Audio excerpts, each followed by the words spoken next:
Totoo bang may bayaning ibinenta ang kalayaan ng Pilipinas? Narinig mo na ba ang bayani na tinawag na traidor?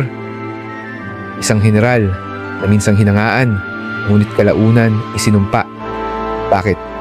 Dahil tumuko siya. Pero ibinenta nga ba niya ang kalayaan ng Pilipinas?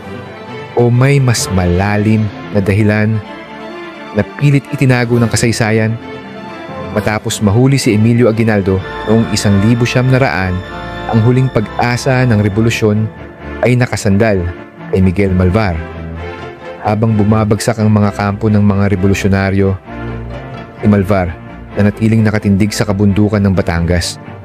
Hindi siya umurong, hindi siya nanghina. Ngunit, isang bagong taktika ang ginamit ng mga Amerikano. Hindi lang mga sundalo ang pinatay, pati mga inosenteng Pilipino.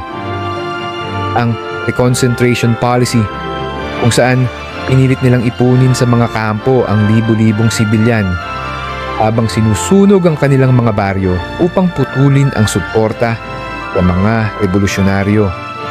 Hindi na lang ito labanan ng armas, naging laban din ito ng konsensya. At habang nagugutom, nagkakasakit at namamatay ang kanyang mga kababayan.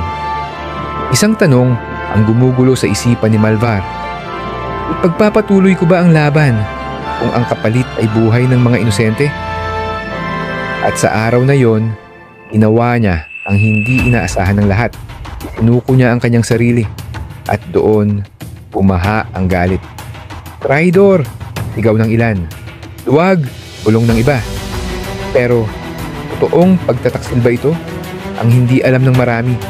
Hindi dahil sa takot kaya siya sumuko. Sumuko siya upang iligtas ang kanyang mga kababayan mula sa gutom, sakit at tiyak na kamatayan. Hindi kalayaan ang ipinagbili niya, kundi ang sarili niyang dangal, kapalit ng buhay ng iba. Hindi lahat ng bayani ay namamatay sa labanan. May mga bayani ring piniling tiklopin ng kanilang bandila upang hindi na mas lalong malunod sa dugo ang kanilang bayan. Siya ba ay traidor o siya ang bayani na minahal ang bayan higit pa sa sarili? General Miguel Malvar, ang bayaning isinuko ang laban upang iligtas ang bayan.